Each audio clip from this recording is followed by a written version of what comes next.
મહાવીરીમાંથી આવ્યા છે બે ભાઈ. પ્રભુ બિરાજે છે. સર્વજ્ઞદેવ સિમંદર પ્રભુ સમૂસણમાં મહાવીરીમાં બિરાજે છે. ત્યાં હતા રાજકુમાર તરીકે. પિતાજી હાથીને ઘોડા અબજોની પેદાશ હતી. મહિનાની અબજોની પેદાશને ઘરે હાથી ઘોડા હતા. એનો હું રાજકુમાર હતો. કુમકુંદાચાર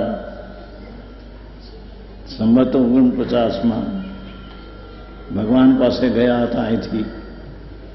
ત્યારે હું પણ હાથીને ઉદે ભગવાનના દર્શન કરવા, કુમકુંદાચારના દર્શન કરવા સમોસણમાં ગયેલો.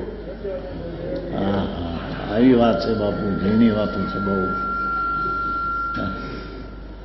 અને ભગવાનના મુખમાંથી નીકળેલી વાતો છે, એવી વાતો છે કે આ જીવ બાકી અહીંથી અમે મરીને સ્વર્ગમાં જવાના છીએ. અહીંથી દેવ થવાના છે.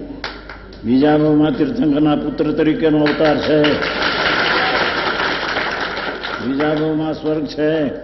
ચોથા ભાવમાં તીર્થંકર થઈને કેવળ પામીને મોક્ષ જવાનું છે.